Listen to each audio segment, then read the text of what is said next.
Hello मित्रों, देखिए आज हम लोगों का जो अगला क्लास है, अभी तक हम लोग जो पढ़े थे 12वां चैप्टर, अब 12 के बाद हम लोगों का ये आपका 13 नंबर है। प्रश्नावली 13.1 है जिसका नाम है पृष्ठीय क्षेत्रफल और आयतन।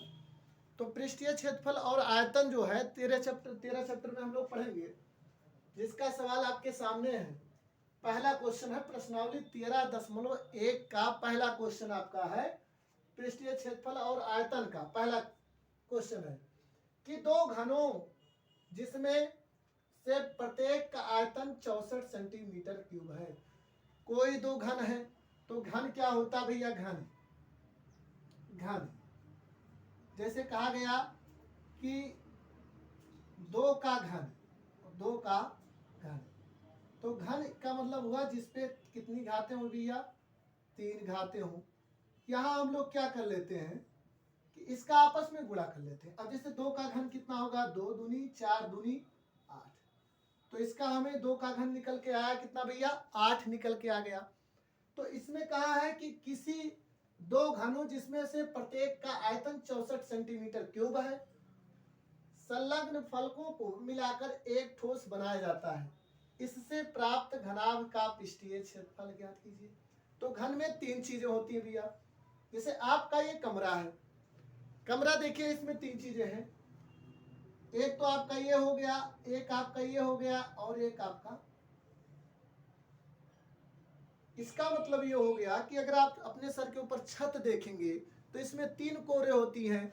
एक आपकी होती है ऊंचाई, और एक आपकी होती है लंबाई, और एक आपकी होती है चौड़ाई। तो घन में 3 कोरे होती हैं, एक ऊंचाई, एक लंबाई और एक चौड़ाई। देखिए भैया, तो सबसे पहले हम लिखेंगे कि दिया है, इसका हल लिखेंगे भैया। क्या लिखेंगे? दिया है, क्या दिया भैया? 64 सेंटीमीटर क्यूब। ठीक, घन दिया है, प्रत्येक का आयतन। ठीक, तो घन दिया है, दो घने हैं, तो हम लिखेंगे घन का आयतन। घन का आयतन बराबर कितना भैया? 64 सेंटीमीटर। घन का आयतन कितना हो गया? 64 सेंटीमीटर क्यूब। अब आगे आ जाइए, अगर ये दे दिया है तो इसकी भुजाएं कितना होंगी? फिर भुजाएं होंगी उसी का क्यूब होगा, तो हम लिखेंगे भुजा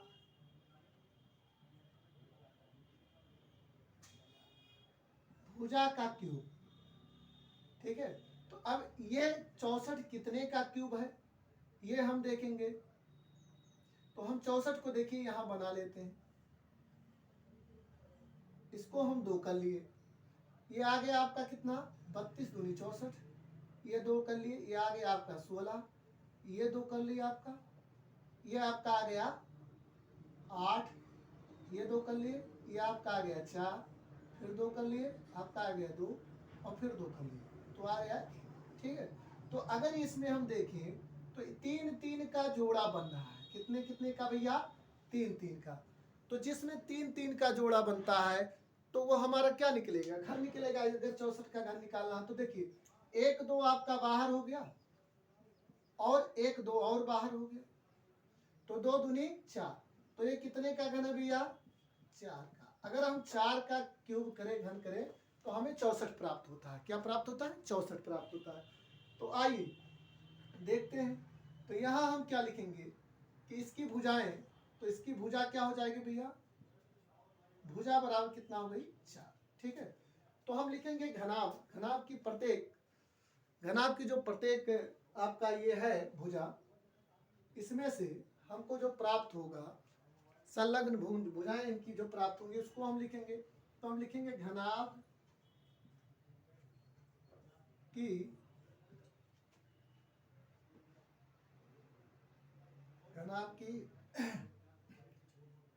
संलग्न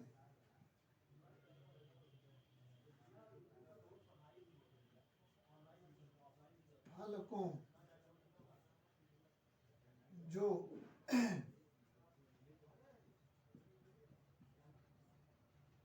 प्राप्त होंगी वो कौन कौन होंगी भैया? देखिए 4 है, तो ये दोनों तो इसकी हो गई, और ये इसका दूना है, तो होगा 4 सेंटीमीटर कामा 4 सेंटीमीटर और 8 सेंटीमीटर होंगी। तब भैया तब घनाभ का पृष्ठीय क्षेत्रफल, तब घनाभ का पृष्ठीय क्षेत्रफल, चलिए इसको हम मिटा दे रहे हैं।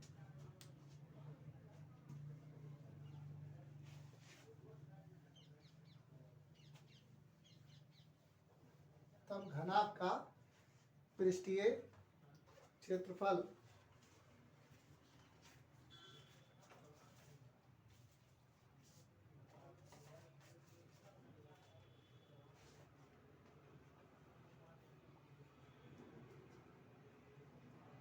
चलिए इसको साफ करके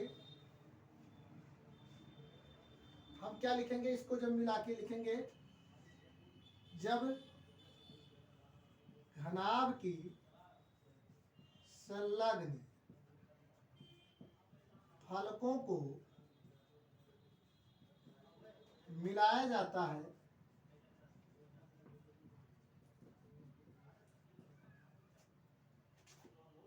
तो घनाभ की प्राप्त भुजाएं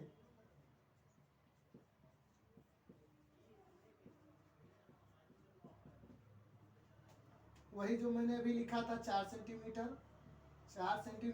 कामा 4 सेंटीमीटर 8 सेंटीमीटर, 4 दूनी 8 सेंटीमीटर होंगी। तो आगे आ जाइए। तो अब हमें क्या निकालना, घनाभ का पृष्ठीय क्षेत्रफल। तो घनाभ का तब लिखेंगे, तब घनाभ का पृष्ठीय क्षेत्रफल। देखिए घनाभ का जो पृष्ठीय क्षेत्रफल होता है उसका फार्मूला होता है, आप लोग जानते हैं, 2 लंबाई गुणे चौड़ाई प्लस लंबाई गुणे चौड़ाई, चौड़ाई गुणे ऊंचाई तथा ऊंचाई गुणे लंबाई। तो आपका घनाभ का पृष्ठीय क्षेत्रफल क्या होता है, L B plus B H plus H L. ठीक है, तो हम यहाँ ले लेंगे भैया, ये आपका हो गया 2, ये आपका लंबाई है 4, 4 गुणे 4 प्लस 4 गुणे 8 प्लस 8 गुणे 4। ठीक है भैया, तो आ जाइए, ये आपका हो जाएगा 2, ये 4 चौक आपका हो जाएगा 16 प्लस 8 चौक आपका हो जाएगा 32 प्लस 8 चौक हो जाएगा आपका 32। इतना हमको मिल गया। अब इस सम को हम जोड़ के इससे गुणा कर देते हैं, तो कितना हो गया भैया, 2 2 4 और 6, 10 के 0, 3 3 6 1 7 और एक आपका ये है 8 और गुणे 2, तो ये कितना हो जाएगा भैया 0 और 8 गुणे कितना 16 सेंटीमीटर।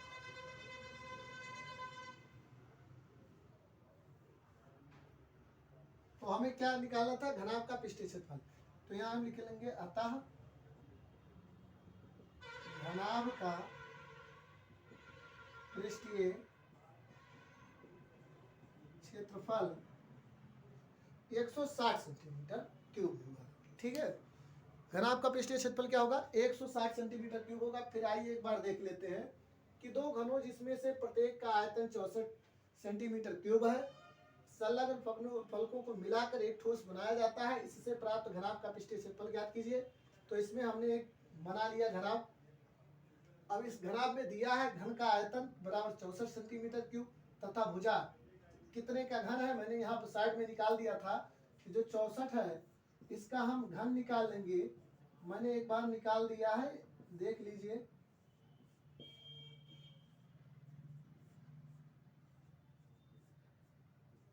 ये मैंने किया था, इसमें मैंने जोड़ा बना दिया है। ठीक है, तो इसका मैंने निकाला, 4 का क्यूब होता है 64, 4 चौके 16 चौके 64।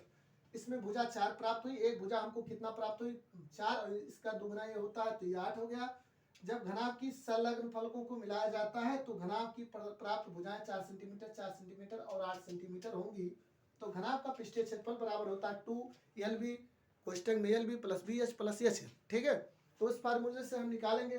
तो इन दोनों का गुणा किए, 4 चौक 16, 8 चौक 32, 8 चौक 32, इनको जोड़ा गया तो 80 प्राप्त हुआ। 80 दूनी 160 सेंटीमीटर क्यूब। तो घनाभ की पृष्ठीय क्षेत्रफल का जो हमें प्राप्त हुआ, घन का पृष्ठीय क्षेत्रफल वो प्राप्त हुआ 160 सेंटीमीटर क्यूब।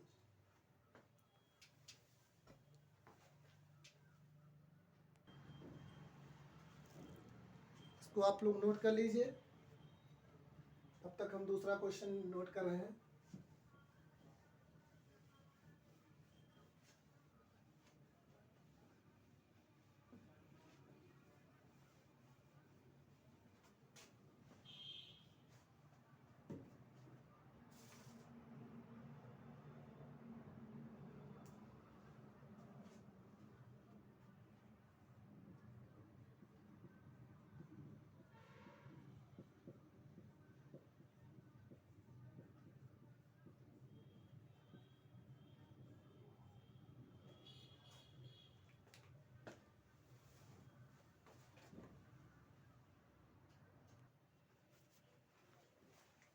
आइए हम लोग दूसरे क्वेश्चन पे पहुंचते हैं।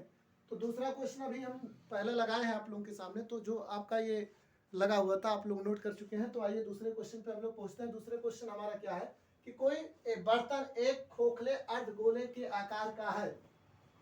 कोई एक पार्ट है, कोई एक बर्तन है अर्ध खोखले अर्धगोले के आकार का है, जिसके ऊपर एक खोखला बेलन अध्यारोपित है। ठीक है, तो हम इसको क्या किए, एक खोखला गोले के आकार का है जिसके ऊपर एक बेलन अध्यारोपित है, यही से भैया इसके नीचे अर्धगोले का व्यास है 4 सेंटीमीटर। इस बर्तन की कुल ऊंचाई 13 सेंटीमीटर है। इस बर्तन का आंतरिक पृष्ठीय क्षेत्रफल ज्ञात कीजिए। ठीक है, तो आप आ जाइए इसमें।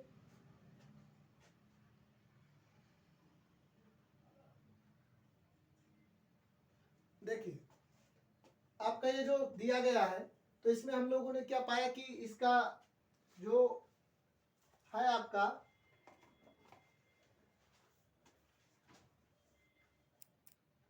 देखिए, एक मिनट, कोई बर्तन एक खोखले अर्धगोले के आकार का है जिसके ऊपर एक खोखला बेलन अध्यारोपित है। अर्धगोले का व्यास है 4 सेंटीमीटर और इस बर्तन की कुल ऊंचाई 13 सेंटीमीटर। भैया ये 4 नहीं 14 है। चलिए, इस बर्तन का आंतरिक पृष्ठीय क्षेत्रफल ज्ञात कीजिए। इस बर्तन का क्या ज्ञात करना हमको, आंतरिक पृष्ठीय क्षेत्रफल, क्योंकि जब इसका व्यास 14 होगा तो ये देखिए नीचे लिखा है ना, ठीक। तो अगर इसका व्यास 14 होगा तब ये कितना हो जाएगा, तब ये 7 होगा इसकी त्रिज्या है। तो आ जाइए, तो हम लिखेंगे हल में कि बेलन की त्रिज्या क्या होगा भैया, बेलन की त्रिज्या तो व्यास का आधा त्रिज्या होता। तो अगर व्यास इसका 14 दिया है तो इसका आधा हम कर देंगे, तो हमें कितना प्राप्त हो जाएगा भैया, 7 सेंटीमीटर। तो बेलन की जो त्रिज्या होगी वो 7 होगी और उसी अध्यारोपित है किस पर, अर्धगोले पर। तो जो बेलन की त्रिज्याएं होंगी वही क्या हो जाएंगी, गोले की भी, अर्धगोले की भी त्रिज्या हो जाएगी। तो हम बेलन की त्रिज्या 7 सेंटीमीटर लिए और अर्धगोले की त्रिज्या 7 सेंटीमीटर लिए। बेलन की ऊंचाई, तो बेलन की ऊंचाई क्या होती है भैया, देखिए ये पूरा आपका गोले की, ये पूरा बेलन और क्या नाम है अर्धगोला, दोनों मिला की ऊंचाई है। तो दोनों की ऊंचाई कितना है, 13 सेंटीमीटर है। जिसमें इन्होंने कहा है कि जो इस बर्तन की कुल ऊंचाई 13 सेंटीमीटर है, जिसमें ये क्या है, बेलन की ऊंचाई कितना है भैया, 7 सेंटीमीटर। तो बेलन की ऊंचाई जो है 7 सेंटीमीटर है। तो 7 सेंटीमीटर से अगर हम घटा ले रहे हैं बेलन का, तो अर्धगोले का आ जाएगा। ठीक है, तो हम इसमें क्या देखेंगे कि बेलन की ऊंचाई अगर हमको ज्ञात करना है तो उसमें 13 में से हम इसकी ऊंचाई, देखिए यहाँ बेलन है तो बेलन के हम इसमें से ज्ञात कर लिए, 7 घटा लिए, तो हमको कितना प्राप्त हुआ, 6। तो बेलन की ऊंचाई कितना प्राप्त हो गई भैया, हमको 6। तो आइए हम आगे चलते हैं। तो हमको इसमें दो चीज, कैसे हम जानेंगे कि हमको इसमें निकालना क्या है, क्या निकालना है हमको। तो सबसे पहले इसमें हमें दो चीज दिखाई देता है, एक तो आपका बेलन दिखाई देता है और दूसरा आपका अर्धगोला। ठीक है, तो हम जो कुछ भी करेंगे वो बेलन के साथ बेलन का और अर्धगोले के साथ अर्धगोला, दो ही चीज करेंगे। ठीक है, दो चीजों के बारे में। जैसे इसी पे अगर आपका दिया होता कि शंकु है या इस पे और कुछ होता है, या इसके अंदर शंकु है, तो हम उसी चीज को रखते जो दिया है। तो इसलिए हम लोग क्या करेंगे कि इसका देखेंगे कि इसके अंदर का पृष्ठीय क्षेत्रफल क्या होगा। तो हम लिखेंगे कि बर्तन के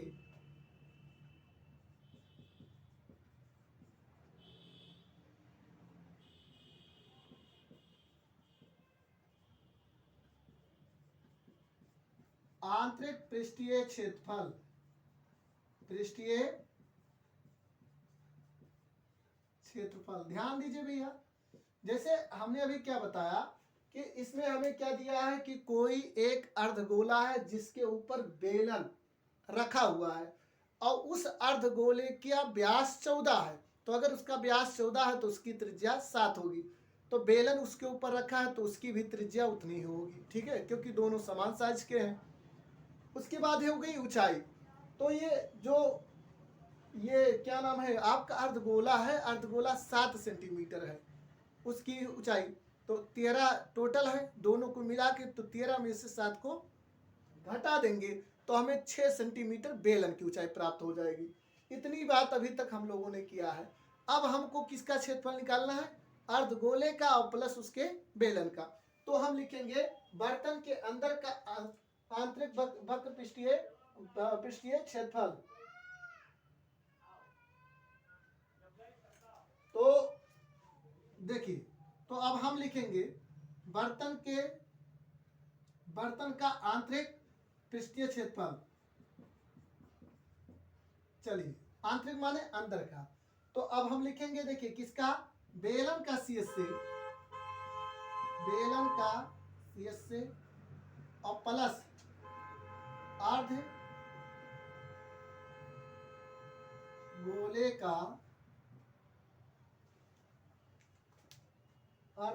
का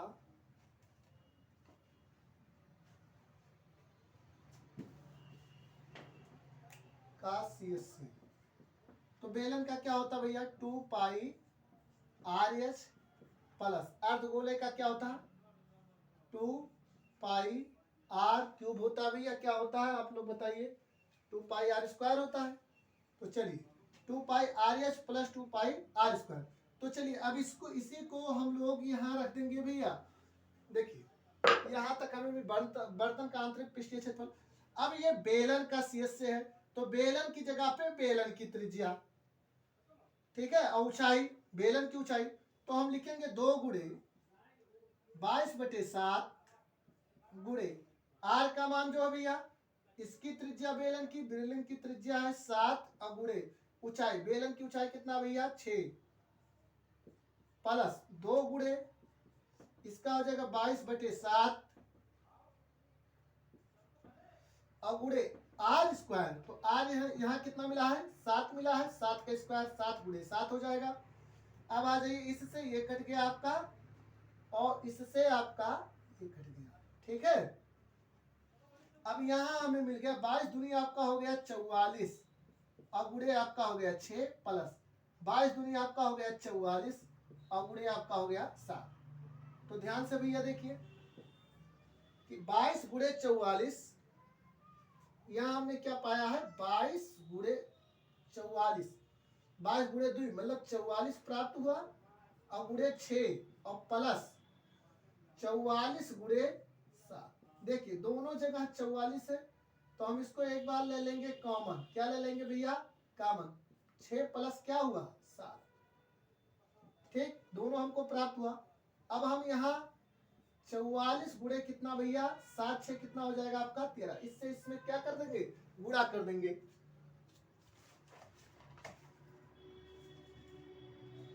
तो इसका इससे हम गुणा कर देंगे तो कितना प्राप्त होगा भैया, देखिए आइए हम गुणा कर लेते हैं।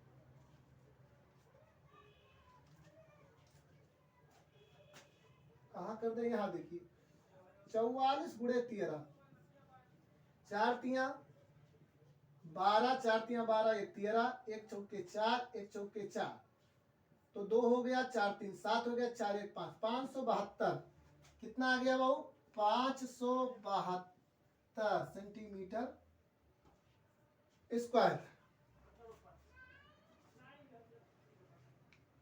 तो इस प्रकार भैया हम लोग क्या लिखेंगे, कोई बर्तन का खोखला, ये पूरा टोटल हो गया। आप एक बार और देखिए, बेलन की त्रिज्या दिया है 14 का आधा 7। फिर इस बेलन की ऊंचाई भैया, इसमें 13 में से 7 को घटा दिए, 6 प्राप्त हो गया। फिर अर्धगोले की त्रिज्या 7 दिया है। तो बर्तन का आंतरिक पृष्ठीय क्षेत्रफल बेलन का CSA प्लस अर्धगोले का, क्योंकि हमें प्राप्त क्या होता अर्धगोला और बेलन। तो इसका होता है, बेलन का CSA होता है 2πRH और इसका होता है 2πR²। तो इससे हम 2 गुणे 22/7 गुणे r का मान 7 गुणे इसका मान 6 लिख लिए। और इसका क्या हुआ, 2 गुणे 22/7 गुणे 7 गुणे 7 r² है।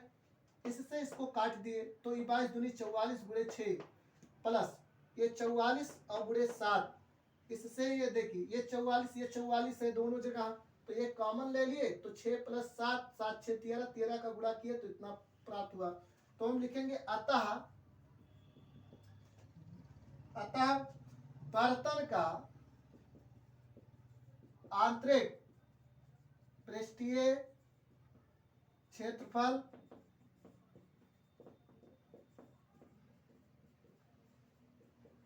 572 सेंटीमीटर स्क्वायर होगा। इसको आप लोग नोट कर लीजिए। ये 13 पॉइंट प्रश्नावली 1 का क्वेश्चन नंबर 2 है।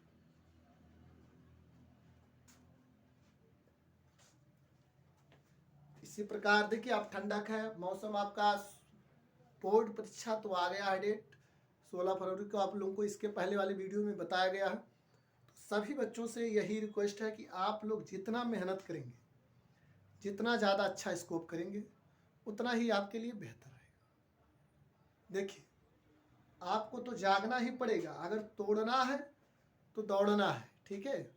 तो आप नींद तोड़ेंगे तो रिकॉर्ड टूटेगा, नींद नहीं तोड़ेंगे तो किसी का कोई रिकॉर्ड नहीं टूटेगा। तो रिकॉर्ड आपका तोड़ने के लिए, रिकॉर्ड बनाने के लिए, किसी का रिकॉर्ड तोड़ने के लिए, अपना रिकॉर्ड बनाने के लिए नींद को तोड़ना ही पड़ेगा। तो मेरे प्यारे बच्चों, आप सब लोग मुस्कुराते हुए पढ़िए, क्योंकि आने वाले कल के लिए एकदम आप तैयार रहिए। और तैयार होते, जिस तरीके से आप तैयार रहेंगे उसी तरीके से आपका भविष्य तय होगा।